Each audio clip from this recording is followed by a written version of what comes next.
And here we are, ladies and gentlemen, boys and girls, to the Clarity League Division 2, the lower brackets between VanguardTidehunter and PostClarityNut.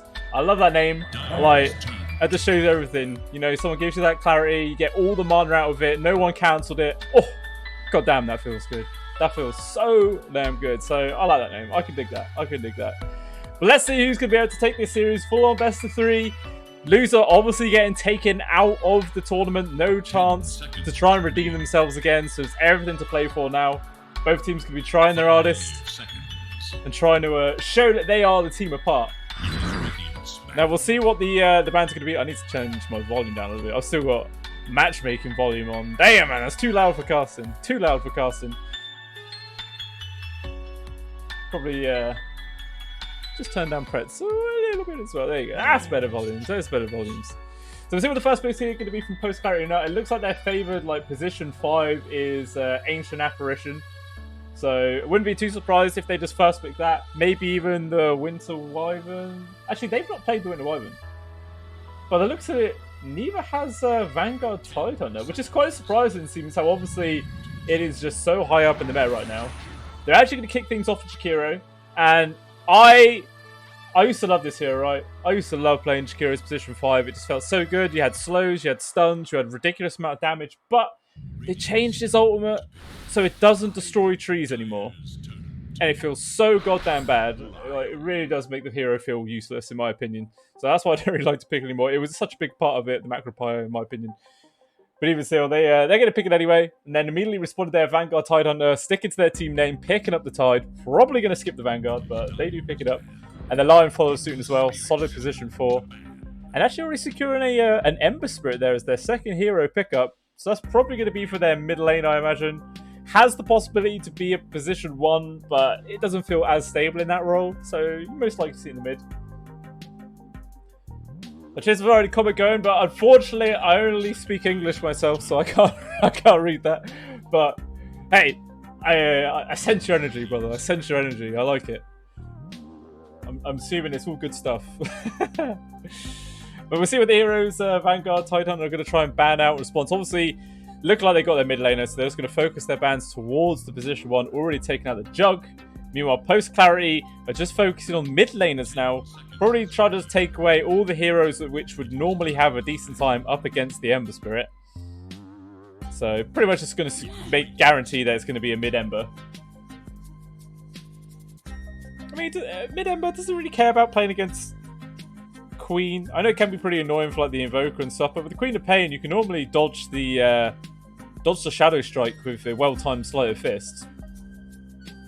So that, I mean, if you could do that reliably, then that can swing the whole matchup into the Ember Spirit's favour pretty rapidly. But obviously, if they're not going to be hot on the fingers today, not going to be able to press that W at exactly the right moment, then it can start feeling a little bit rough. So yeah, they just make sure they get rid of that either way. Well, Vanguard now actually starting to use the first bit of reserve time for this draft. Just trying to think about what the third and final position 1 to ban out is. Let's talk about the most picked position was for Clarity was the Juggernaut, Chaos Knight, which is also already gone. They picked up the Drow Ranger and the Wraith King, and the next one's up.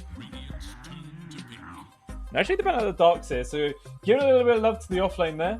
I mean, they've only played it twice in previous games. 100% win rate, though, so maybe that's just the scary odds they just don't want to play up against, which I can respect that.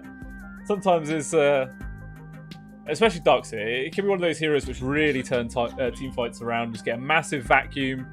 Especially if it's like a vacuum into Ice Path, Macro Pyro as well. So they're just going to make sure that combo does not come out. This is a pretty damn safe thing to go for. So we'll see what the next hero is going to be from Vanguard. I imagine it'll be their position 5. Their most picked is the Witch Doctor. So I wouldn't be too surprised if we see that roll on out. It is always a pretty safe position 5 to go for as well. Huge amount of utility, got a stun, got some heals, got some nice amount of damage amplification, as well as just a huge source of damage in itself with the Death Ward. So, can't go wrong with that hero pickup. They're actually just grabbed the Wraith King now. It's already showing what position 1 it is they want to go for. I'm quite surprised they grabbed that first. Maybe they had a thinking that PostClarity was going to pick up this Wraith King themselves, so that's why they decided to snap that up now. Because normally you would leave like your position 1 to be the final pick of your phase, just to limit the amount of options that the other team has to try and lay up some counter picks to your actual main core. But even still, they just secure it up now. So see what PostClary are going to respond with. You can always do a couple of things whenever you see this Wraith King pick up. You could try and go for like some sort of mana burn strat to deal with him in the early game, but there is just the availability nowadays of having the Aghanim Shard for the Wraith King, where you can just pick it up. Don't really give a crap about having your mana burn away, because you're going to resurrect no matter what. And it is also another thing that when you see a Wraith King, you can't go too all in on some like big teamfight based lineup, because otherwise, if you blow all of your big teamfight ultimates with the huge cooldowns to kill the Wraith King and maybe 1 or 2 other heroes, the Wraith King's just going to come back and has the potential just to turn the whole fight around, you know, whilst all those huge spells are then on cooldown. So, but they've already used up a minute of their reserve time now. Just really think about what it is you want to grab up for their third hero. Most likely be their position 4, whatever it is they do go for. Oh my days, it's a goddamn Pudge.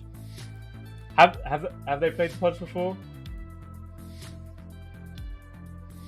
The Dota buff is telling me that they have not played the Pudge before, so this isn't like some strat that they've ran in previous games to actually take the series. This is just a Pudge, but they're like, you know what? You know what? Let's just do it. Let's just take the goddamn Pudge. Have this POS 4 running around. We'll see what sort of build. Is it going to be like the current meta Pudge, where obviously you get the Aghanim Shard, you get like an Ether Lens, Blink Dagger, so you're just there as a pure safe mechanic. Whichever one of your cores gets gone on and has the potential of getting burst down, you can just dismember them, gobble them up, run on outside the fight, and chuck them out there into safety. Which could be the thing. I mean, it's quite nice as well, seeing as how the opposing team obviously has the Lion, which is inevitably going to be getting that Blink Dagger online eventually to be a main source of initiation for Vanguard Tidehunter. So having the Pudge there just to sort of like be the breakdown and manage to disengage with the rest of your team could be pretty nice. Do I have Zook 1? I don't know what that means, unfortunately. You'd have to elaborate. You'd have to elaborate, dude. But only 25 seconds left of the reserve time. Let's look on this hairy scrotum. I don't know, man. I'm very confused. Very confused indeed. But there is the Ancient Apparition there, which is the... actually, no, that was the most picked support on the side of PostClary. So Vanguard are going to take it up themselves. Always a pretty solid position 5 to have. Especially just having that global availability of the Ice Blast to assist in whichever ganks happening across the map. Always works wonders as well with the Lion as well as the Tidehunter. So always pretty solid. As well as just having that big minus healing strategy behind it as well. Mainly, it's a good counter to the current meta of the Winter Wyvern, just to stop all the healing. But where PostClary have already got this Chikiro, and you're never really going to see a Chikiro in a different role apart from the position 5. And I mean, sometimes you see a Winter Wyvern as a 4, but it doesn't really have the best amount of impact in that sort of role. So I highly doubt we're going to see this hero pop up in this game. But I mean, hey, I thought we weren't going to see a goddamn Pudge, but there he is. There is the big fat man, just stood there. Just like, yeah, that's right, I've been picked. And he's right in the middle as well, just, you know, on his little podium. But only 25 seconds now left. Both teams have eaten a fair chunk into their reserve time, so... I mean, that's what you got to do. You got to use every single second that you have available to make sure you get the best team composition, because this is it. This is do or die time. Lower brackets, you lose this series, you're just out of the entire tournament. So definitely got to cater their draft as best as they can.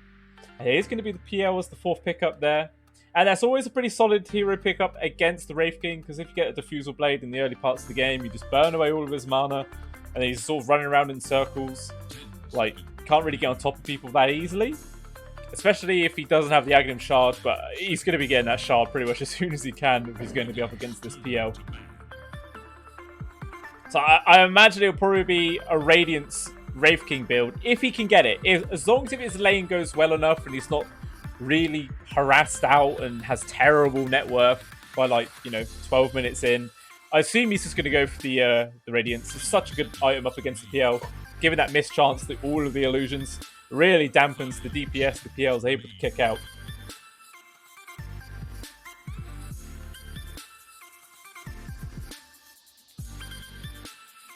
We'll see what sort of position Vanguard are going to start targeting now. They take away the Underlord.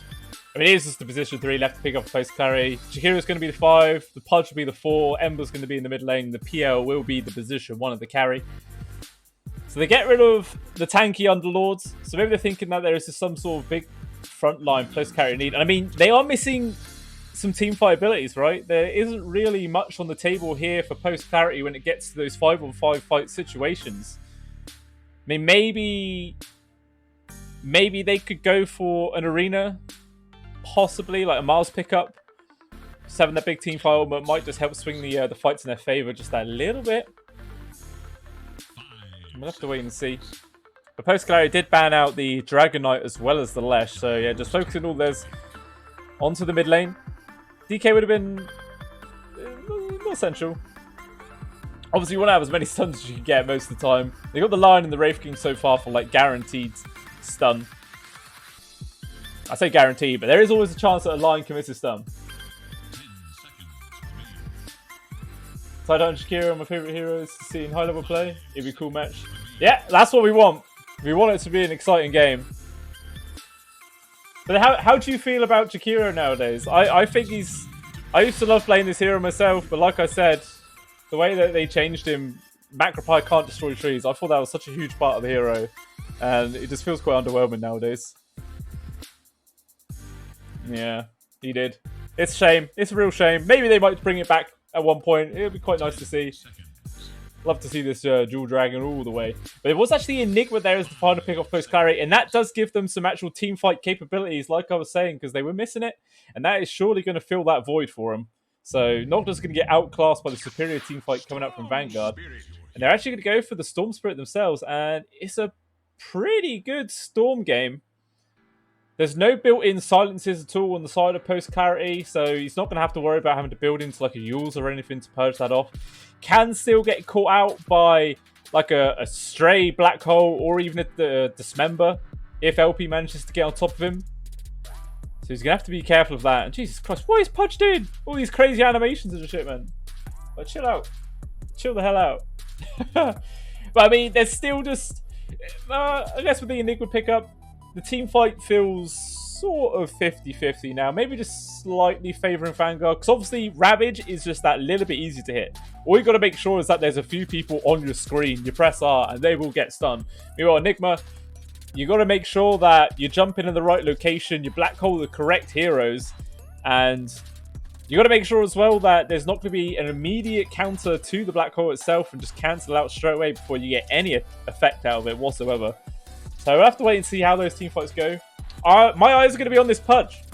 What is LP going to be able to do? Is he actually going to be, you know, a boon to the rest of his team? Or is he just going to be a massive crutch and just end up being a pain in the ass? I mean, that's what it feels like every single time I get a Pudge in my team.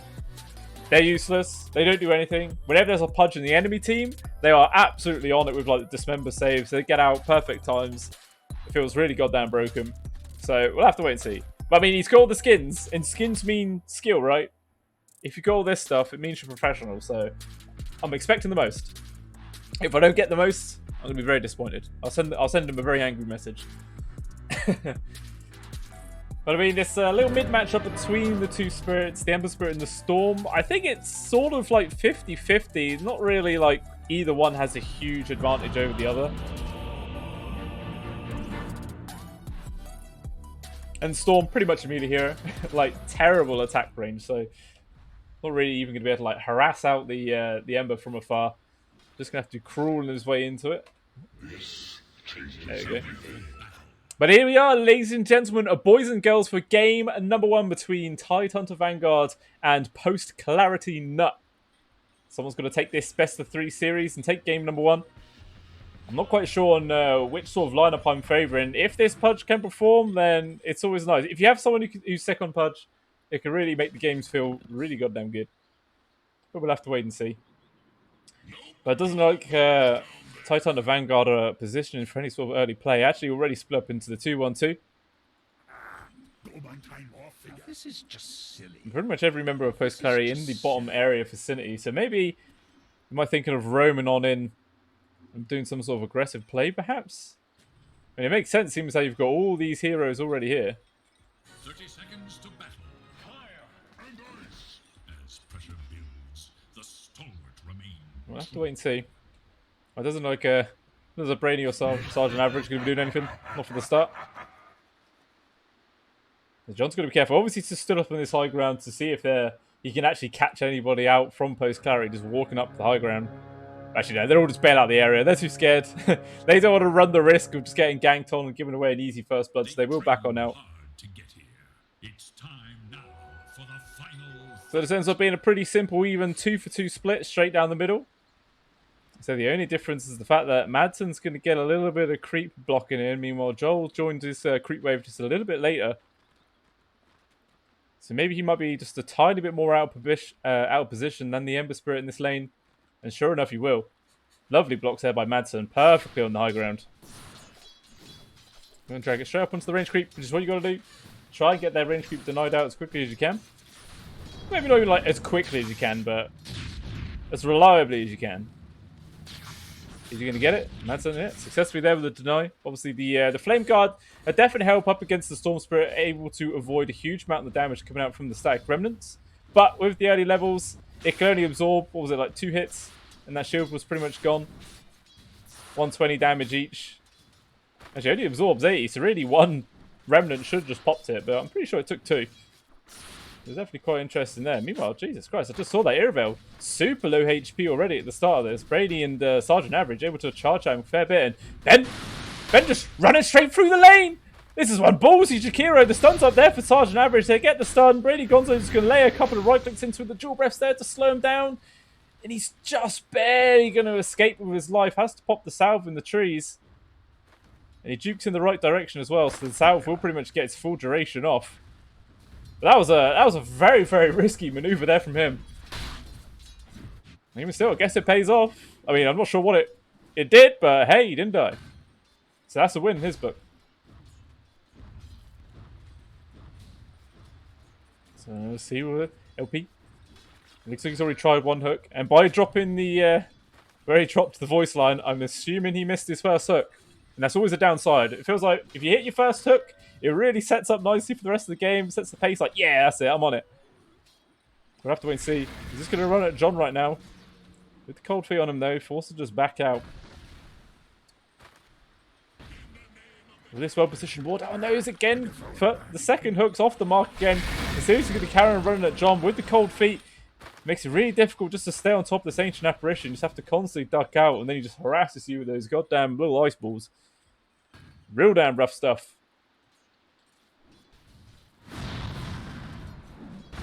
And even so, just look at the CS in the mid lane. 17-1 to the Madsen, to the 12-1 of Joel. So pretty much an entire lane of creeps ahead here for the Ember Spirit so far.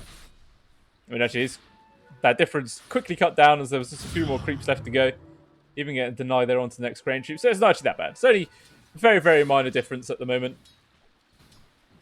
Actually, even with that, he's 100 gold ahead. I guess he's just spent a little bit more on regen.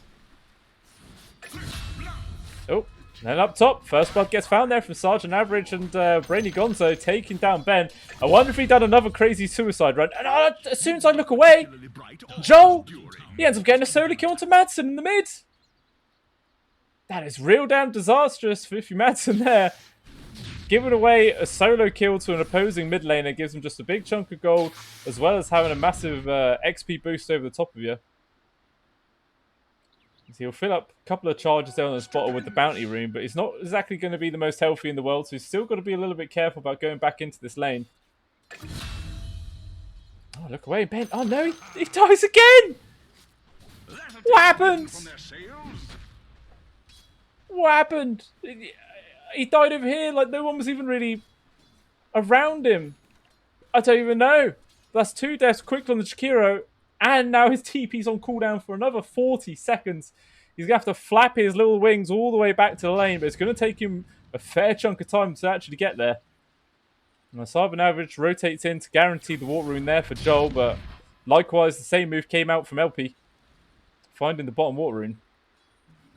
Looked like you wanted to try and go for a cheeky hook, but with these wards still up and going, you're always able to see those rotations from the sneaky Pudge. Keeps him in a safe position. And Zeke's doing pretty damn good. Like 22 and 15 on denies. You got to assume that a fair few of these denies are probably his own Eidolons. But even still, oh John, no hook even required that time. Just walks into the open arms of the Pudge. Well, nothing he can really do there. Oh, maybe even now going to make a move onto Real Roo. With the Midnight Pulse onto him, the hook there, the Pudge Rock, slowing him down. No way that the Wraith King can escape from that situation. And another kill for this bot lane of PostClarity. So going pretty damn swimmingly for them down in this bot lane now. Especially seems how actually the CS on the Real Roo is not doing too hot. 12 and 3, the bottom of all the actual cores in this game. Only slightly ahead though, the PL, who's also not having the best of time, but I'm sure that's mainly due to the fact that majority of this lane he's been on his own. Ben's just had a couple of really awkward missteps and just put his position 1 in an awkward situation. But as a few levels start appearing on this PL, I'm sure he'll start being able to recover a little bit more. Maybe just try and stage that small bit safer. And oh, Ben, he's going to run out there, slowed down from the Gush, the Hex to gain the distance. A couple more right clicks and the Impale slow, and they take him down. LP's actually rotating in himself. He's going to get the hook. He hooks the Tidehunter. That's not really the best target in the world. And the tower wasn't even hitting him. It was too busy whacking the creeps in the face. So no real damage at all. Oh, and the Black Hole from Sage's come in the bot lane. And the Wraith King's still only level 4. The goddamn damage is just way too much. That's the easiest first blood of Zake's life. That's another kill on the Wraith King, who is also, when he respawns, his TP's going to be on cooldown for another 13 seconds or so. So he's going to have to walk back to wherever he wants to. He may just go straight into the jungle. But I mean, generally when you go jungle, you want to be at least level 5. Otherwise, it just feels real damn bad. And Ben, you might get around here. The hook! Oh, it actually goes straight through the middle of Brainy and Sergeant Average. Helping unfortunately misses that. The Earth Spike there catches onto the Chikira, but it doesn't matter. They're all just in full retreat. Irabel coming on in to get the grab there onto Sergeant Average. But with that infused raindrop, gets him out of safety. You gotta love picking up the item. Can really turn the tides. Ooh, in the mid. That's an actually super low. He will just go and fill back up his bottle there with the bounty rune. But even still, Joel had the previous rune, as well as the fact that he's still got his bounty rune to go fill up his own bottle, and the fact that it's a Kati. So he's going to do a fair chunk of damage onto this tier 1 tower in the mid lane. So just slowly beating out the Ember at this point. Especially in terms of net worth. About 500 gold separating the two of them. Not a huge difference. But every little helps.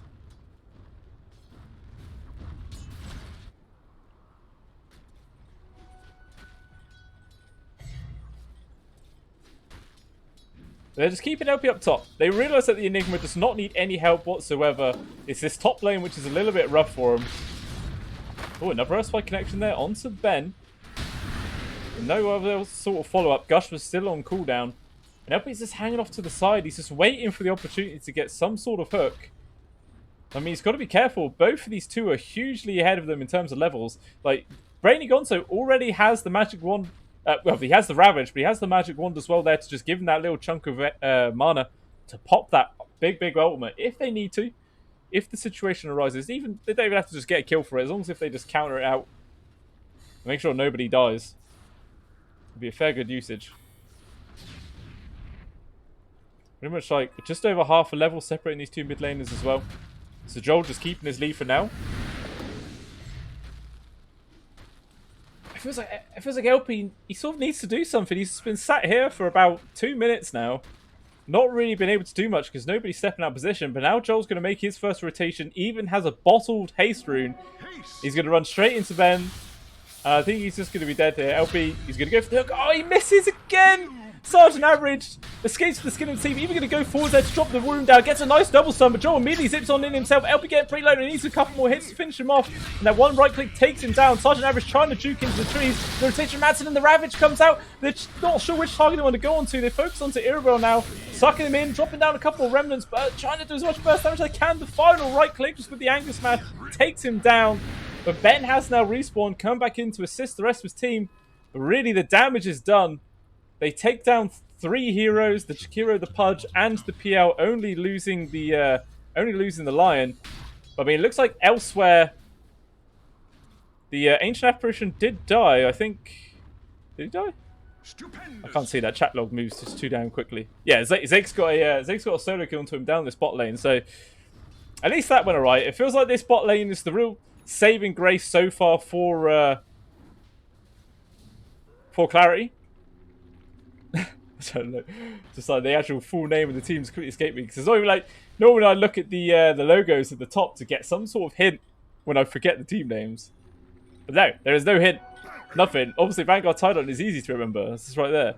That's PostClarityNut. It just came to me. It just came to me. I got it, boys. Don't worry. Don't worry.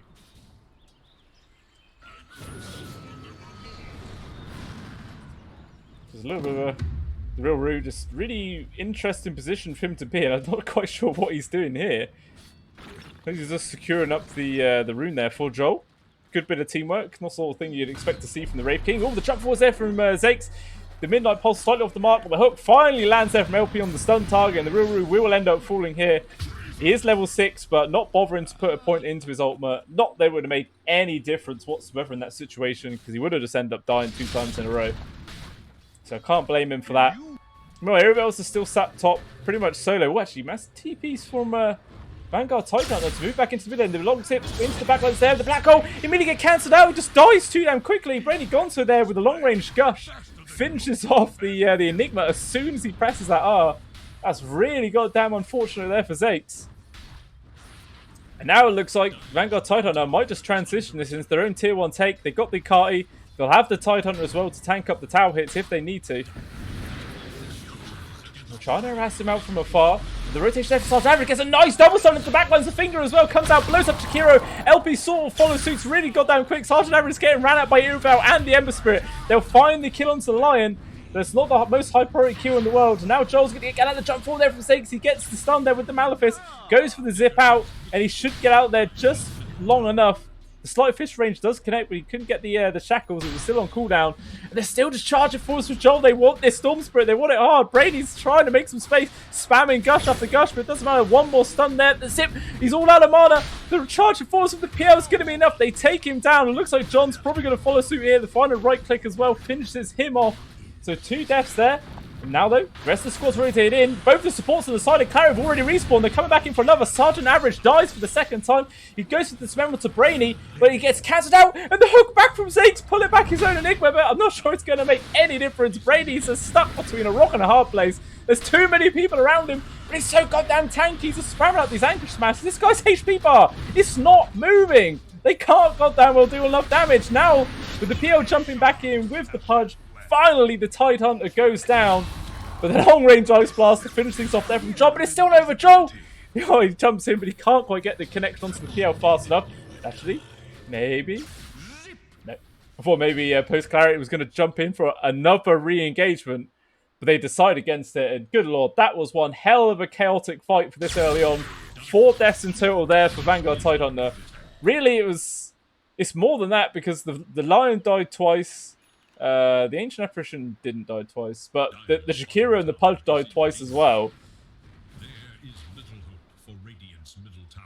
I mean, yeah, so really, absolutely chaotic fights. Really like 5 to 5, I guess, was the actual change. Even though the golden XP isn't registering the other 2 deaths because they're stacked on top of each other. I don't know how it works, man. I don't know. Absolutely madness, though. But it's even still, out of all of that, no actual objective was taken. The mid-tier 1 on the dire side is pretty damn low. And there's 3 heroes here still just trying to poke onto Brainy, but as we saw in the previous fight, this guy's just so goddamn tanky. And he's nearly got his mechanism up online as well. Only 250 gold away from that. And then it's just going to really increase the teamfight capabilities for VanguardTidehunter to start taking those fights just a little bit easier. But Zakes is just... He's got his black hole up in 15 seconds, 17 seconds. So he's going to be looking to try and take a fight as soon as that is up. And normally Kraken Shell, you can shrug off a lot of engagements, because if you get stunned, the Kraken Shell will most likely just do the dispel and then you manage to walk it off.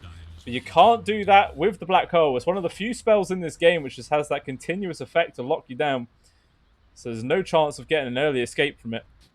Unless, of course, the same thing happens at previous engagement, and he just gets hit from like a long-range spell and dies as soon as he uses the ultimate. Which is a real feels bad moment, but it can happen. Ooh. Jump forward there from Sakes. Into the tier 1 tower. They want to try and focus on the the hook. It catches onto him again. Is there going to be any sort of team rotation for the rest of the team? Has got his on, but he will skill it just before he ends up dying. Now Brainy is here. He's got the Ravage. He doesn't get it off fast enough though as the ice buff came out, but now he will pop it. Connects onto 4, grabbing the Chikira off in the background as well. Joel jumps in, but he gets immediately hit straight into the black hole. He's held in place, gets burned down before he can do any sort of work. Brainy's also pretty low, but meanwhile on the backlines, Irvel did get focused out from the rest of Vanguard Tidehunter. And now it just feels like Clarity, they need to sort of start getting themselves out of here. They take what they get and they want to run away. It looks like Ben's not going to be so fortunate though. He's slowed to a crawl. The long range hit from the Rave Blast there. Hold him in place. But they're both so slow. They can't get close enough. Even the Malefice stun there from Zakes just to make the space.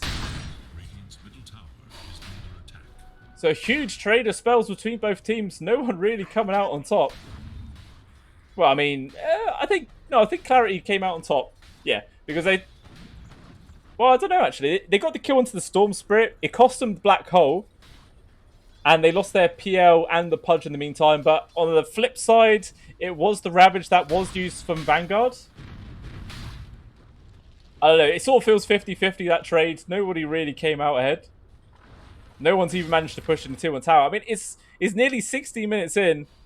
And I was going to say it's no tower's dead. But, I mean, the dire tier 1's down. And the mid tier 1 down. Almost gone as well. Little attempt there from Vanguard to try and get a pick off onto the Ember, but unfortunately Joel's... This is too damn slow, level 1. But now he's level 2, it is just that little bit faster. And he probably would have landed that one if it was the case. I heard a hook. It was just onto a creep.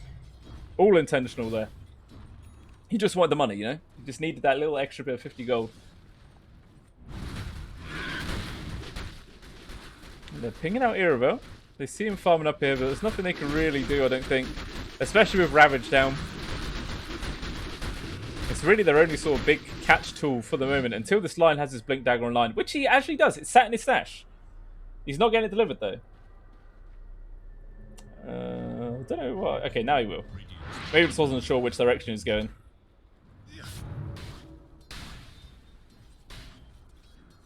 And Brady's always positioned himself so aggressively, but I mean he can, because at this point in the game, there is just not enough damage coming out from PostClarity to really do anything to him.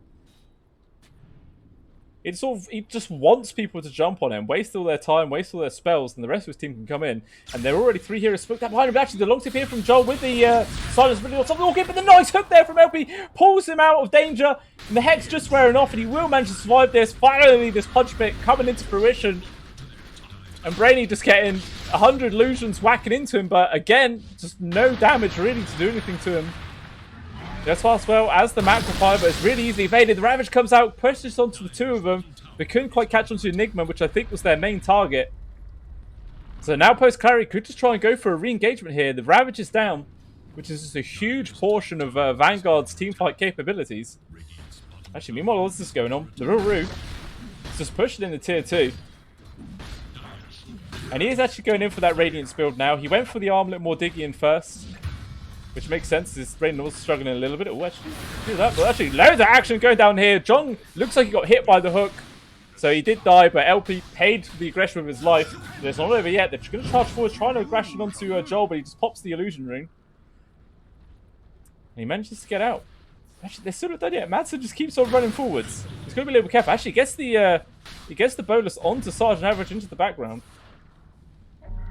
But still, they just want to avoid this Tidehunter. They don't want to waste time trying to hit him. Just like ignore him, walk past, deal with everybody else. And now Brady's just going to try and finish up this this triple stack on the Ancients. He's going to be able to get a few of them, but pretty much every single member of Clarity are all rotating in here. The stun connecting onto the Enigma with the jump forwards again with the Orchid Malevolence, trying to get the grab, but the immediate dismember there, but the Hex from Sergeant Average, showing that Blink Dagger, giving him the space. Ben will still get picked off. Even the Ice Blast connected onto the Ember Spirit. And there's just 2 Black Dragons left on these Ancient stacks. They're obviously a huge portion of the money. And Brady actually let it stack. He's like, I'm just going to counter farm this. I want to get as much money as I can. But even while he's doing this, it's just wasting so much time from the Ember, from the Enigma, from the Pudge. They're all just stood around here watching. I mean, there's no much difference between Joel and Sergeant Average themselves, just sat in the back lines, just both teams just staring down these Ancients. Another TP coming in from the Shakir. The jump force there for Sergeant Average. He gets the initial pick up there onto Enigma, but immediately hooked backwards. He'll probably end up dying for this, and surely he will. Even the Ice Path and the Magnifier in this little bottleneck situation is the perfect place for it, but it's still just not enough damage. As Epi ends up dropping down, John able to get the D-Ward up on the high ground there, but then immediately the PL's on top of him, takes him down. Brady's finally finished off the Ancient stack, but he may have hung around just like slightly too long. As now Irribil's here to just lay into him. He's going to go for the TP out. He realizes there's no stun left in the bank, and just these illusions just tickle him. They do absolutely nothing to the Tidehunter at this point in the game. All the safety in the world, but meanwhile all this is going on, the Real Ruse has been still sat at this top lane. Only a couple of 100 gold away from having his Sacred Relic. And then he'll have his Radiance online probably about the 23, 24 minute mark, I imagine. And then he might just start to look and join the rest of his team and taking these fights, as the illusions are really going to suffer once that Radiance is up. As well with just the added survivability and DPS the armlet gives you. It will be a pretty nice time for the Wraith King. But still, Iravel 600 gold over the top of him. Actually went for a Hooded Defiance himself, just to avoid just a huge portion of the magic damage from Vanguard. I mean, it pretty much is all their damage at the early parts of the game.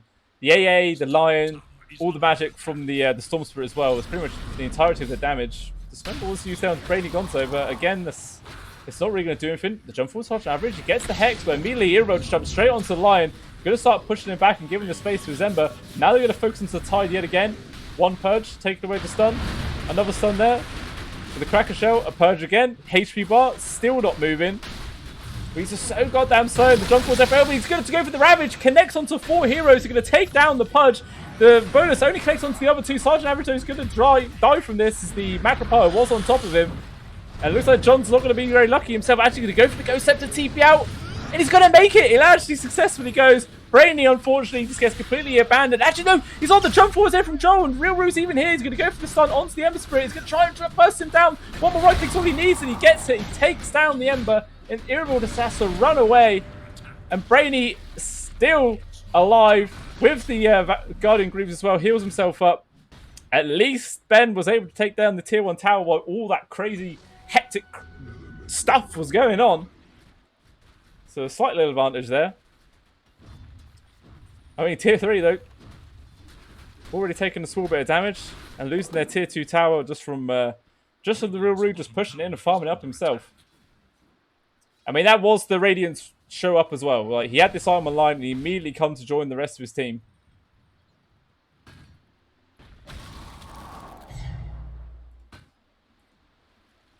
Joel trying to get up to a Kaya as his next item, which I assume he's going to turn into the Bloodstone. Pretty standard Storm Spirit item build, especially when you don't have to worry about any big counters to you. No silences, no huge AoE lockdowns. I mean, he could build a BKB, but again, if he gets hit by the black hole, that's going to do absolutely nothing. He's still going to end up getting caught and probably end up dying. Oh, John. Again, as soon as he sees this PL, he just pops Ghost Scepter and TPs away. He knows that if he doesn't do that, he'll just get ran down slowly, and he will inevitably just end up dying. It looks like maybe they might group up and go for a smoke here. They've got 2 in the back pocket there of Sergeant Average. Finger off cooldown as well. And it's one of those abilities that you just want to use it every single time it's off cooldown. And really get the best use out of it. Oh, I think they actually got the spot onto that smoke. If anybody was looking, if anyone actually had their eyes, they probably would have seen that smoke pop. Just from the 3 heroes. And they're going to be baiting out Brainy yet again. He's actually just going to aggressively walk up onto this high ground. He will get the spot onto the PO illusions, but even still, I don't think anyone's going to get caught out in this situation. Oh, Joe, he actually managed to spot the Shakiro, who was retreating back slowly. Silent sight from the Orchid, a couple of zips in, zips out. Easier solo kill with Joel's life. There's always a sad thing about being a support which doesn't have any sort of survivability skills. It's sort of all team fight orientated based. So he's always going to be free food if the Storm Spirit manages to pick him out. But immediately into the Roche bit here from Vanguard Tidehunter. And it doesn't look like there's any sort of spot from PostClarityNut to try and stop this from happening. I just seen all these observer wars here that have been dropped down. Like, this is a ridiculous amount of vision in this small little area. Like, this is actually what they see. They can see the entirety of the dire jungle right now, which is pretty damn nice. They can see any sort of potential gank coming in from that direction. And the scan does actually connect there from PostClarity, so they're going to start making a move over here. But I'm not sure if they're going to get it fast enough. Roche has only a tenth of his HP left. Bed's probably going to chuck in a nice blast. But obviously, he's already getting spied out immediately from that ward up on the high ground. Sergeant Average, even going to jump in aggressively, starting off with the Hex. As well as then follow up with the Ice Spike. The air revealed is, he saw sidesteps. He thought about it for a millisecond about maybe going in to help, but there was nothing he could really do. That Shakira was dead no matter what. But BKB now online for Zakes, and there is no Magic Immune Piercing Stun on the side of Vanguard Tidehunter to actually cancel this out. So very, very strong pickup this game. And immediately got the Refresher Orb queued up. So he realized that's pretty much all he has to do this game. Just land a big black hole with the Midnight Pulse underneath. And the rest of your team will just do the work. Eventually when this PL is actually able to output some damage. And he's got Diffusal, Manta, Hood of Defiance now. So he's starting to ramp up his damage a little bit. But he still needs another item before he really starts becoming a threat between anyone on the side of Vanguard. Well, any of the main cores. The tier 2 ended up dropping down. And with a full creep wave and a small army of skeletons, they're going to carry on pushing up to the tier 3 now. There is a glyph available though for PostClarity. But the Magnifier is going to be good enough just to de-push the wave. Actually, Brady Gonzo is using the Guardian Greaves just to keep the creeps alive for that tiny bit longer. But again, already a pretty nice amount of damage done with very little committed. Down to half HP. So one more little aggressive move like that and they will just end up taking the tower down. Okay, so Joel actually, he got the Kaya, but instead of going straight in for the Bloodstone, he's actually now got the Aghanim Scepter queued up to go for that big Electric Vortex play. Gonna try and suck everybody in. Either do that and then Ravage, or Ravage sets up for the easy Vortex afterwards. It would be pretty damn impactful if they can land it off. He's still a few thousand gold away.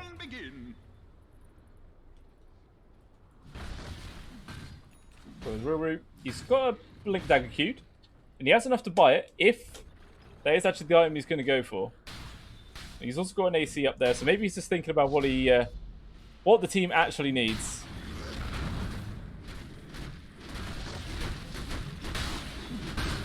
Goddamn illusions. So pesky, especially with that Diffusal Blade. Pretty damn annoying if you're a hero like a Tidehunter who really needs his mana pool, because it's not that great. I mean, he does have the Guardian Greaves and the stick just to give him a little bit of regen if he needs it. But even still, it's just so goddamn annoying. Just those small little chips really make all the difference. It looks like you're going to try and go for the move there, but immediate reactions there for Sergeant Average to get the Blink Dagger out. And the hook from LP was a little bit off the mark.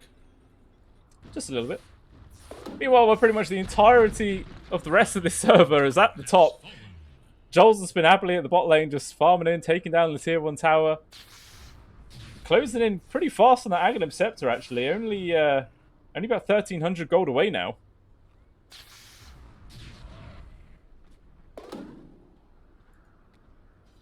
Maybe that's just the next thing that they're all waiting for. But I mean, they've still got that Aegis online for another minute and a half. But unless they actually start making some moves pretty damn soon, I think it'll pretty much expire by the time Joel gets his Ags. So maybe they just think that the team fight capabilities that the Ags give you is better than what the actual Aegis offers. Which is an interesting thought.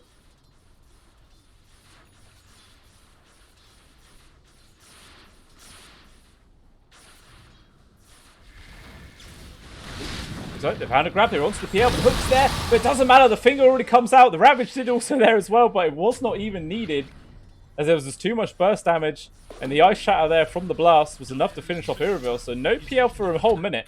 He does have a buyback, but if he's forced to use this now, to try and defend this high ground, it'll be really disastrous for his own progression in this game. That seems a real route. He did actually just buy out for that Blink Dagger.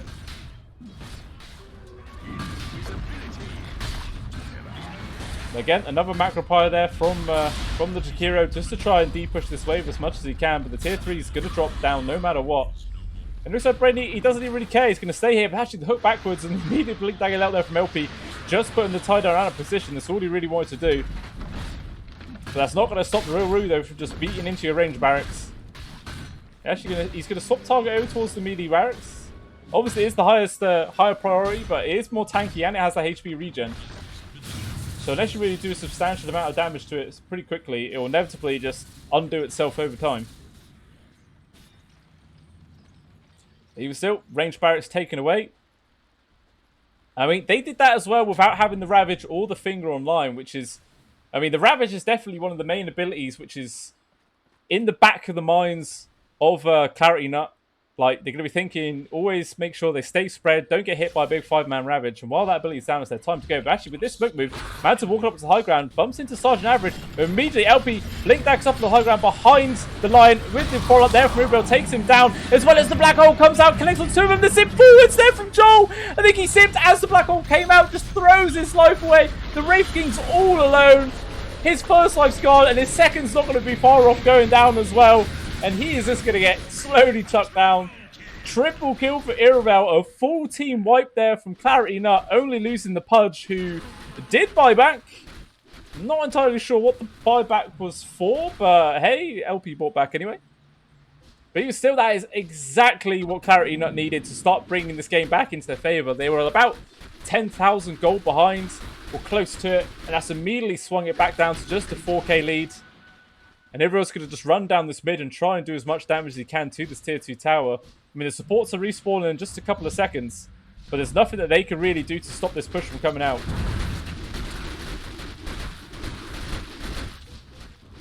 I think it was that zip in from Joel. Like, I think he pressed R as soon as the black hole came out, and he was like, I think I may have fucked up, guys. And he just evaporated so damn quickly. We've all done it, though.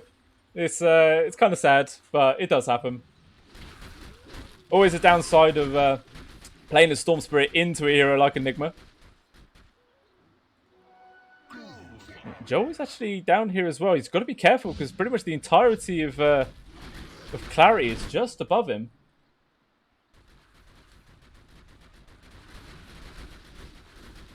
He just gets a spot there onto the illusions. Can't quite do much though. But the rest of his squad has now arrived. And Brainy just charging in first yet again. Just trying to make the space for the rest of the people. With Sergeant Average, he gets to jump forward and the Hex onto Zeke.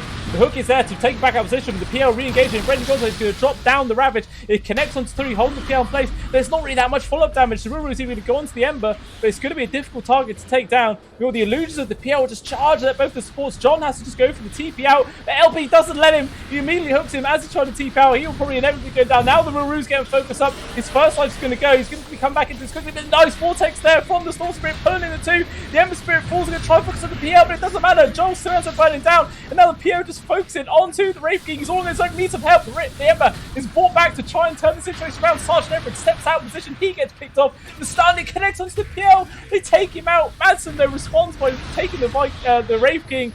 But it's all in complete disarray. Both teams suffered heavy losses. The Ancient Apparition finally dropped down here. Now, back to a 2-1 situation. It's going to take a while, but I think Brainy will eventually go down here. He's actually going to turn around. But with the Malefice, it's going to be too damn difficult to actually get on top of one. And he knows he can't kill the Ember. He just has to try and go for the Enigma if he can.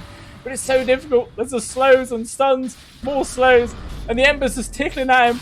Tries to go for the TP out, but Malefice back off of cooldown already. It just keeps on getting purged. Another route, another charge forwards. Gush turn around. This is the slowest kill in the world. And finally, Brady Gonzo dies. Just died. Mental. But again, another full 5 team wipe there from Tidehunter. For PostClarity, they took heavy losses themselves with a buyback also from the Ember Spirit. The Enigma, the only person in the entire fight not to drop down. Huge engagement. And, I mean, it's not like there was a massive change. A slight lead gained there for PostClarity.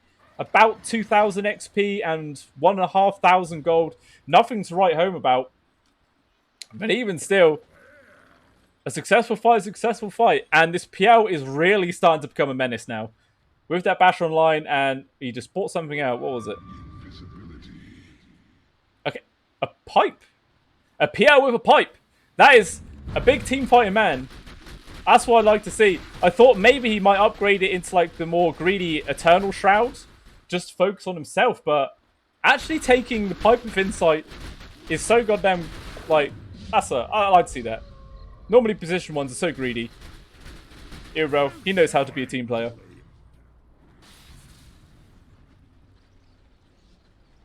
But now the gold lead pretty much cut down to nothing. And the PL for the first time this game at the top of the net worth as well. Vilru's starting to drop behind now. But he has just bought out his AC. So there is going to be that little power spike for the rest of their squad in the next coming engagement. We'll see if that's actually going to be enough, though, to swing these fights in their favor. But it just seems like the last two fights, Joel has just zipped himself into a really awkward position. He gets caught out, and he just melts so quickly.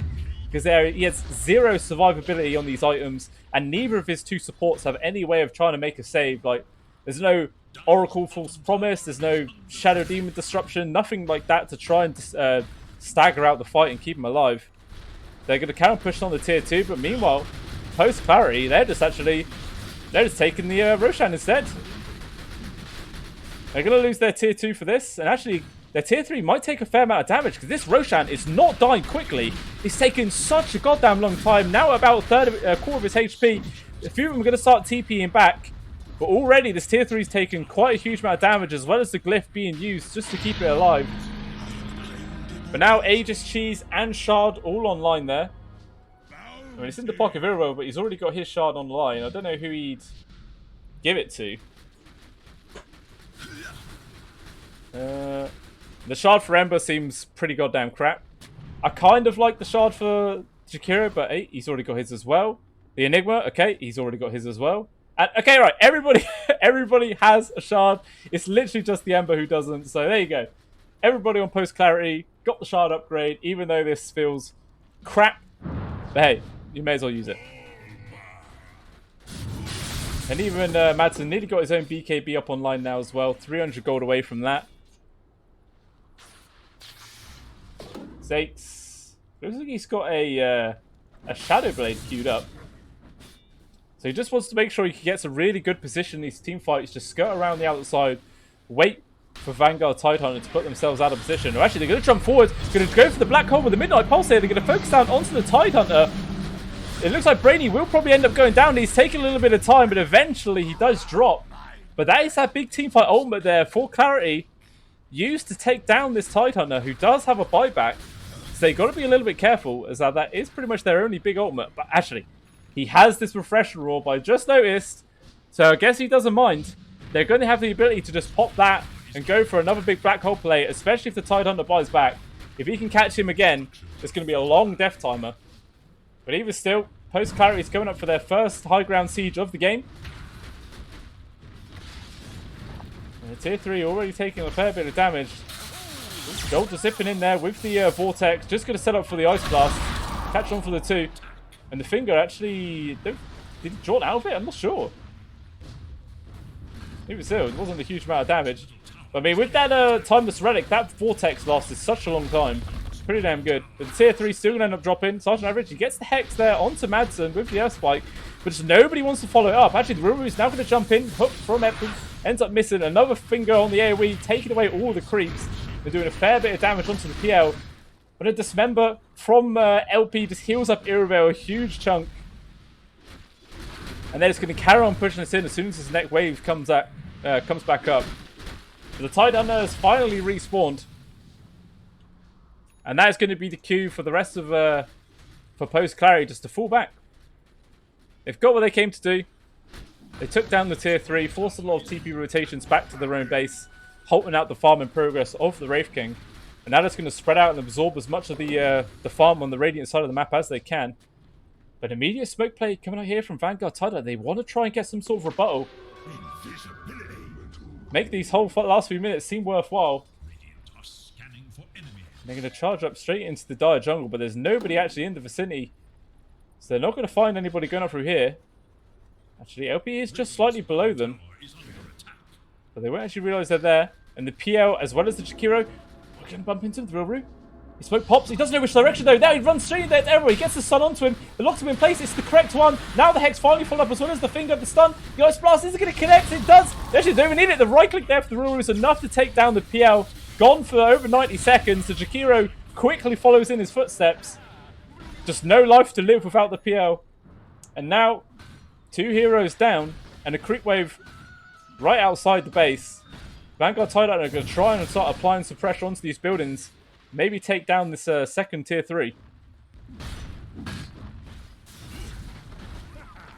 Hook there from LP. But I mean, they don't really want to follow that up. They're all just pulling battle position just to keep the tier 3 alive for a little bit longer. But that's all it is doing. It's just delaying this out. A few of these right... Oh, he has to right-click the creeps a few times, and he's back up to full HP.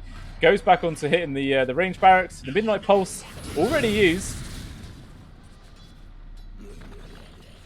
I mean, this is just so many delays. Just things are stopping him from hitting these barracks again and again. Another hook there from LP, pulling him out of position. All the way back to one of the tier 4s with a couple of stuns. With a long-range heal there from Braden Gonzo, going to keep the first life of the Wraith King back up for now. A stun, but the crit healed him up a fair chunk with the finger. They take down the Ember Spirit. It is just the Aegis though, so he's going to be coming back pretty shortly.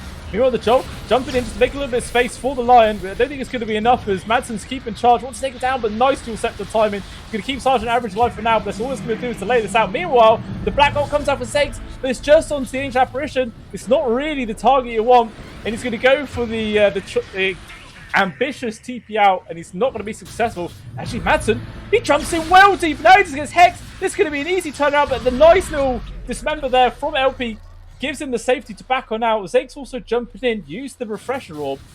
So you wanted to try and take a fight there, but everybody was just too split up from VanguardTidehunter to make a good grab. And they all just bail out. They got the objectives, full set of barracks gone. And I don't think they didn't even lose anybody. Actually, no, they lost the Ancient Apparition, who immediately brought back. Wait, did Sergeant Average just buy back? No, Sergeant Average brought back ages ago, didn't he? No, I think he did just buy back as well. Okay. So, a little bit costly, I guess. Two buybacks on both the supports on the side of VanguardTidehunter. So that could be a small window of opportunity here for PostClarity. If you can get the kill onto both these two supports, you're pretty much guaranteed to have a 5 versus 3 situation in the next engagement. And this Lion is a huge portion of VanguardTidehunter's team fight. Being able to lock down a certain hero and allow everybody to get on top of them, it's quite essential. Actually, they can jump forward. Madsen immediately pop his BKB. The Lion has to go for the All Scepter, and the TP actually gets off just in time. The hook there from LP. Madsen, he gets in the way. He gets completely wasted. But Brainy, though, he's going to try and get himself out of this, but he's just so slow. Everyone on the millions of illusions just whacking into him. He eventually goes down, and he doesn't have a buyback. 90 seconds without this tide. And Clarity, they're going to go for another attempt at taking this high ground now.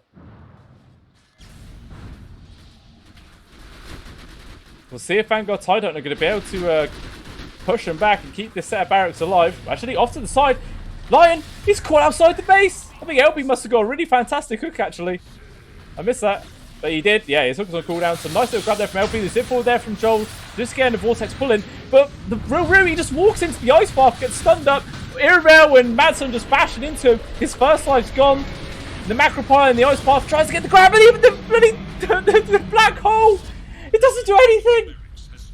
The Blink Dagger out there from Real Roo, just in the nick of time, gets him out into safety. Joel goes for the trap, but Madsen, he actually dodged it, turns around there with the Dismember as well, but the Aeon Disc gives a little bit of space for Joel. And Irabel, he gets pretty low, but he pops the cheese, and now the Real Roo, he's going to end up dying yet again. No Ultima this time to give him that next life. And now it's just going to feel like Clarity going to carry on charging, get kill after kill. As John is the next target yet again. Unfortunately, the Ghost Scepter just not being enough to keep him alive. And now they'll just back out. The buyback from the Wraith King being forced, even though it's still a 5 versus 3 situation, they will just pay respects to the other side, especially since our Black Hole's down and the Titan was about to respawn with Ravage in tow. But I mean, actually, the Black Hole, they do have the Refresher Orb, so they could have maybe stuck around there. Actually, well, I mean, the only way to do it is just go straight for the finish, but because obviously there's still goddamn tier 1 tower at the top left alive. But it looks like this bottom tier 2 is going to be the next target here from Clarity. And then they go for their second high ground siege. Meanwhile, looks like a little bit of an aggressive move here from VanguardTidehunter down to their bottom tier 2. They want to try and keep it alive. But there is high ground vision here. So they get the spot. So nobody's going to get caught out from this little rotation.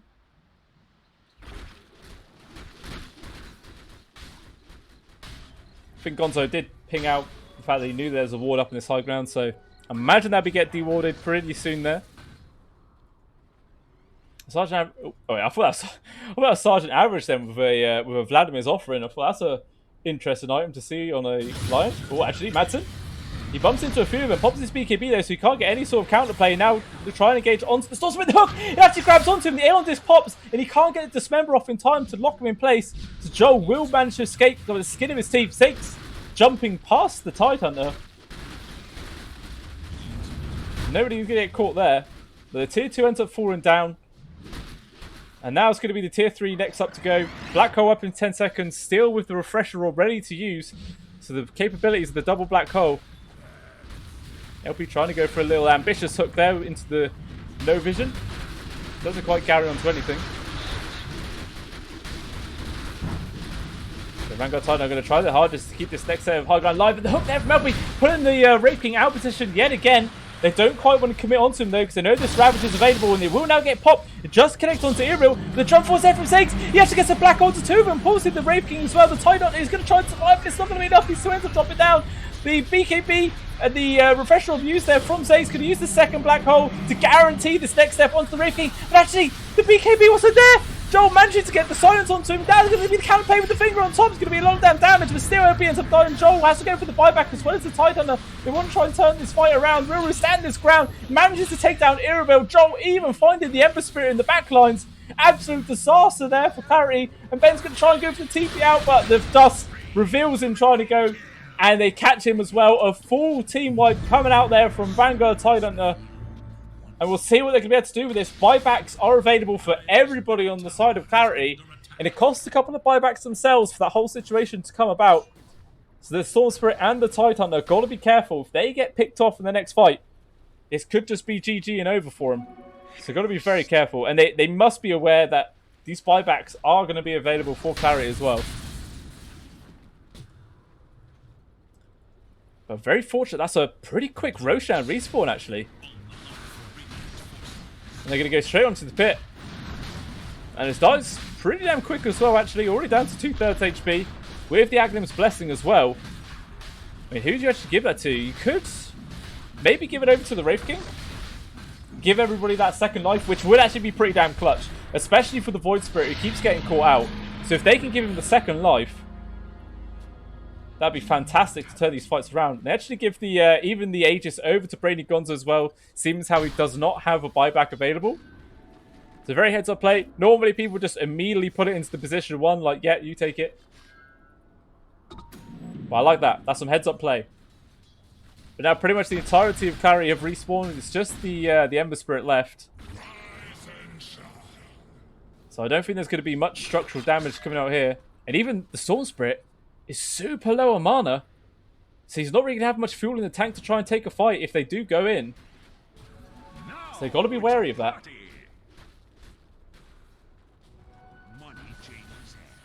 But they will decide to fall back, which I definitely think is wise. If this Storm was full mana, then maybe like you could try and force the buyback of the Ember perhaps and then back out. But I mean, that's a very difficult thing to do up against a Enigma who's got double Black Hole back online in just a couple of seconds. And I think in that previous fight, he done his first Black Hole, used the Refresher Orb. But the second BKB, I think the first duration was still going, so he didn't activate it before the Black Hole happened, which was why that silence came out, which is pretty much the only way the Vanguard Tidehunter was able to turn that fight around. Because if the Wraith King died there, he would have been gone without buyback because he bought it in the previous engagement to that. So it would have been very, very awkward. How far is he off his next buyback? Still another 2.5 minutes before he has his available. And it's just the PL who doesn't have a buyback on the side of Clarity. Skeletons versus Illusions. Illusions winning every time. Look at that. As soon as they come out of the ground, they just bonk them. It's like whack-a-mole.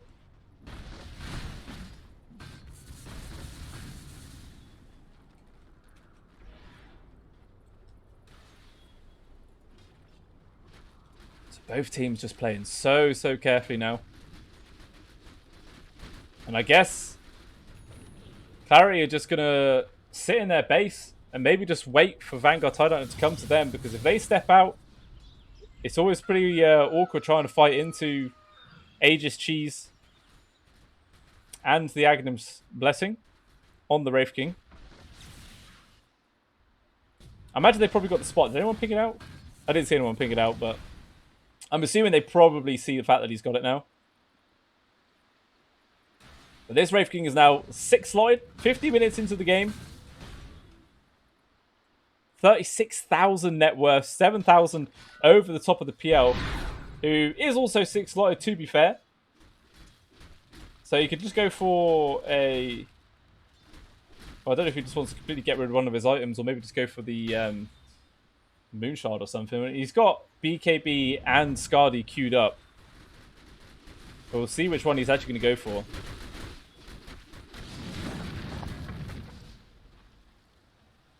I'm kind of interested to see about the fact that Sergeant Average hasn't gone for the Aghanim Shard yet. It's always nice being able to just have that way to immediately purge away illusions. Just so you can make sure you guarantee you get the right target and you find the right PL sometimes. But I mean, he's got the BKB queued up, and it's always nice having a BKB on a support. Ooh. That hook from LP actually nearly got the connection there onto the Lion. That would have been the freest kill of his life, as everybody else on the side of Vanguard Tidehunter is just miles away. So it feels like we got a little bit... Again, Jesus Christ, that hook was so close! If I was that Wraith King, that hook would have hit. But I don't know how. But the game would have changed mechanics, and that hook would have landed. I just know it. I just know it. I mean, this is the power of Ether Lens plus a Psychic Headband on a Pudge. Like, that is a ridiculously long-range hook. Jesus Christ, look at that circle.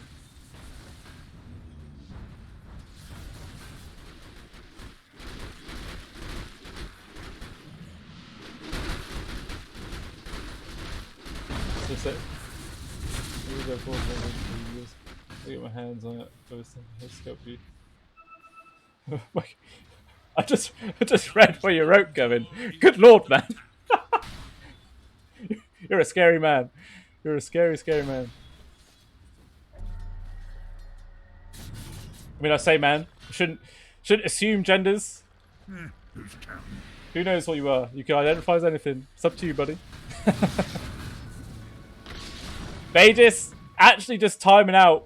It was been a full, like, 4 minutes, 3 minutes, however long it is, of just not really much happening.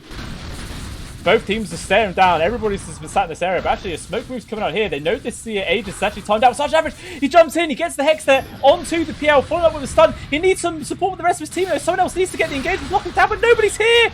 He's completely on his own. Even the hook comes out there from LP, pulling the Wraith King out of position, so he can't go on top of anyone. Finding the Ravage coming out here from Brady. Catch onto two of them, but the BKB in the black hole. The hook! He actually pulled out from LP. He's complete counterintuitive. Keeps the Wraith King alive. Now he's going to turn around, focus onto Enigma, takes him down. Shakiro also getting dropped. LP just using his dismember to hold back the Wraith King, but it's not doing a whole lot of difference. Now on the back lines, Madsen and Irabel just jumping around. Looks like they're focused onto Brady Gonzo, who's going to end up dying pretty soon. Actually, it's taking so goddamn long. The Kraken Shell and all the damage reduction is keeping him alive. Ruru's getting pretty low. Joel jumping in. He's going to focus onto the Pudge. But now, finally, the second black hole comes on out. But it's just the first time for the Wraith King. He's going to be coming back into this. Gonzo's finally dropped as well. But there's that little spirit running around the circle. Still going to be doing work for a little bit longer. And now, the real Ruru's getting completely cut out. He's running out of HP. He's running out of mana. He needs help. Another dismember there from LP, keeping him in place. He will be alive for a little bit longer there. With the ultimate, he's going to be enough to take down the LP. He takes the Wraith King down with him. But even still, the Lion won't be so fortunate to get any sort of return kill as he drops as well. Absolutely chaotic fight. Deaths across the board. I'm not quite sure who of everyone died. The 4 deaths and 4 buybacks there from Clarity. 4 deaths on the side of Vanguard with 2 buybacks on both the supports. But the buybacks for the Tidehunter and the Wraith King have all come off cooldown now. So it is available if they want to do it. So it's just going to be really... If Vanguard Tidehunter can keep their base alive, keep them going, and keep the buybacks available for the Tide and the Wraith King, that will definitely make the next team fight so much easier for them. Because anyone they kill, they're going to be gone for a long time. I mean, it was just Iravel who didn't have to buy back. Actually, no, the buyback's going to be forced out there from Brainy Gonzo. Wraith King's going to be holding on to this for a little bit. But he'll probably be forced to do it soon. Actually, no, the tier 2 at the top is still alive. So there's not going to be a chance for Clarity to get Megas. And there's not even any creeps here. So the backdoor protection comes in. Iravel's is going to run at Brainy Gonzo. But there's nothing they can really do there. Creeps are still miles back. There are a set in the mid lane that's on its way. I'm pretty sure that's just Joel just been zipping in and killing them all off, making sure that this backdoor protection stays on. So unfortunately there for Clarity, they can't get anything out of this. They took a tier 3, but that's it. And at this point in the game, that's not really enough to be any sort of a swing in the dynamic of how this game's going. Again, big zip there from the Storm Spirit, but there is those catapults. They're going to take down the backdoor protection. Even still, pretty much everyone inside of Clarity's already fallen back. So they're not going to find anything. Not going to find anything at all. Wraith King's going to be back up. And now, despite the fact that it is a 5k gold lead in the favour of Clarity, the buybacks tell a different story. It is just the PL left. Meanwhile, still a buyback on the Real Root as well as Joel. 2 main people on the side of Vanguard Tidehunter.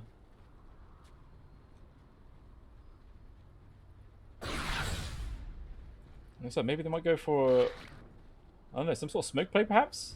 They're all gathering in. Yeah, they will go for a smoke. And there was just out of the vision of that ward as well. So no one's going to, no one outside of Clarity is going to be the wise to this move. Actually, they see a double damage at the top. They're going to put it into the hands of Iravel. Meanwhile, charge forward, Sarge Ravage. He actually gets the spot there onto Sakes. With the Ravage fall up as well, they catch onto Ben in the back line. So jump in there from the Ember wasn't going to be enough to keep him alive. So Enigma's gone for 2 minutes now. No buyback. The Ice Blast actually also getting the scout onto Madsen as well as Iravel up in that high ground. And the 4th Roshan in this game has now respawned. Aegis Cheese, Refresher Shard, and Aghanim's Blessing, the second one. I guess now they will give it over to Brainy. Have that big AoE gush. Probably give him the have the Refresher Shard as well, so double Ravage on top of that. And as long as if Vanguard Tidehunter act quickly, they can still make use of the fact that there is no buyback on this Enigma. They're pretty much just pile everything there onto the Tidehunter. Aghanim's, he's got the Refresher Shard, he's got the Cheese as well, and the Aegis given over to the Storm Spirit. So Vanguard, they're ready. They want to take a fight. They want to try and put some pressure on there. Still a minute without this Enigma. And Sergeant Average has the task of pushing in the mid lane. Has to use his finger, but I mean, he's got the Ag, so it's a very short cooldown. But the wave is actually appearing at the top waves. The backdoor protection is going to be dropping down. And the Real Ruse is going straight on him. Going to pop his army of skeletons. And immediately the first one gets blocked out there. The hooks are not going to do anything. Immediately Barracks ends up falling. The jump was there for Joel. They get the silence onto Iravel. He needs some help. He needs it now. In comes the Ice Blast. There's the Hex there from Sergeant Average to pull up control. The Earth Spike the ult, but they take him down. The buyback though, he's going to come back on into this. Meanwhile, the tier 3's taking, tier 4's taking a lot of damn damage. Barely any HP left. The Ruru got pretty low himself though. Only a little bit of HP left on him. And he's fallen off the side to try and regen up and life steal it. Oh, he's having to jump forward. He actually gets caught there from the root. He's got held in place there from the Ember. Going to jump in, takes down the first life of the Wraith King. He's going to come back onto this. Come back on him. The Enigma up in only a few seconds. LP's actually going to jump in there with the BKB. Going to hold down the Wraith King. But meanwhile, Brady got their jumps in there with the double ravage to the back close. Joel also getting the Vortex onto two of them. Pull him in. They need some follow-up damage. There's some stuff in there. The black hole from Ziggs. It kicks onto four of them. Holding him down. Going to pop the refresh on. A second black hole. Loads of members are dropping. The Wraiths are coming in and out. Ziggs immediately gets blown up there from the Wraith King, but he will just have the buyback and come back on into us as fast as he can. The BKB TP out there from the Lion keeps him alive. So 2 more deaths there for the Vanguard Tidehunters, but that was the buyback from the PL forced out. So now it is 0 people on the side of Clarity that have buyback, at least for another minute and 50 seconds. But I mean, it's still another 100 seconds before the Tidehunter's even alive, and Vanguard, they really need him to be there, otherwise it's just a huge portion of their team fight that's just non-existent.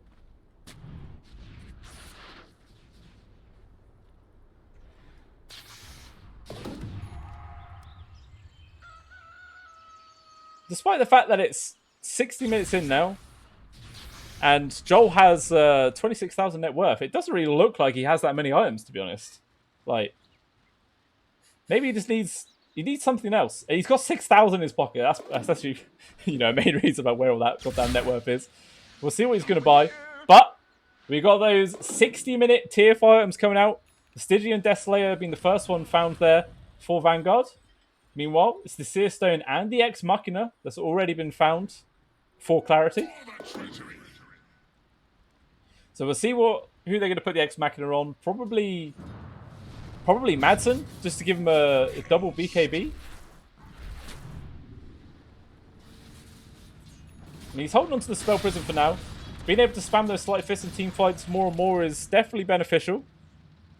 He's got to be careful. The Roru's actually TP'd up with the Sergeant. Oh, he tried to go there for initiation, but that Sleight of Fist there from Madsen was so on point. Actually kept him alive, just barely.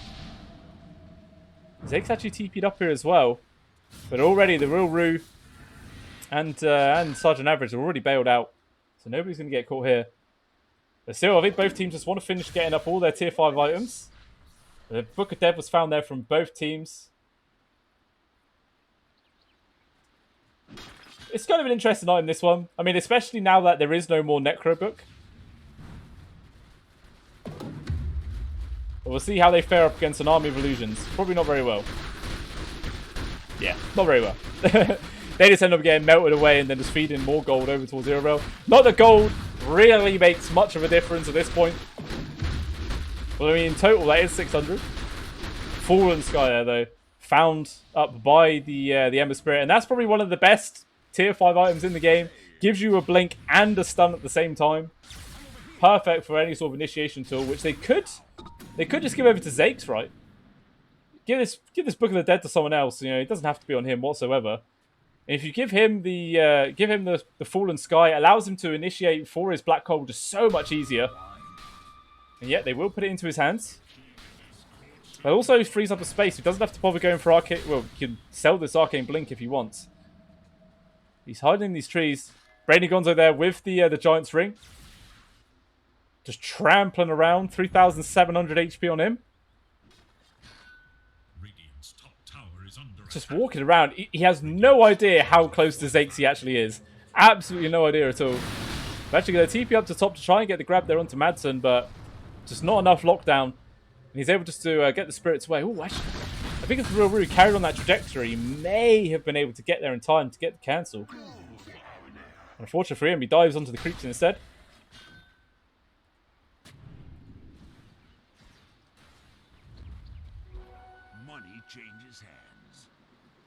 I feel the pain of John.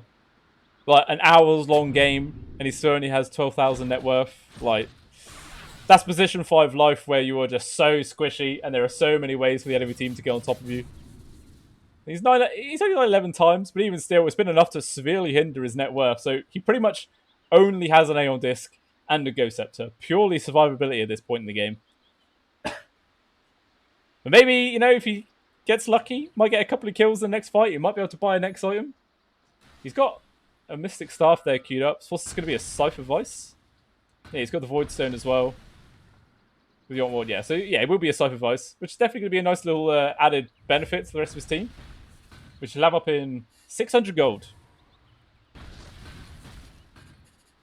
But next Roshan already only 1 minute and 30 seconds away. It'll be the 5th one of the game, which both teams I'm guessing are waiting for. Like Clarity just pushing in the top wave, making sure they have constant hero presence in this general area.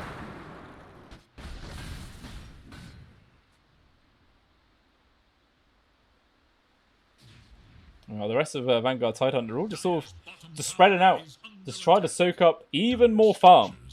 If you didn't think people had farmed enough this game, you'd be wrong. You'd be dead wrong.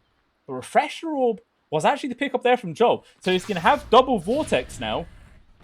That's going to be an interesting little added benefit to their team fight.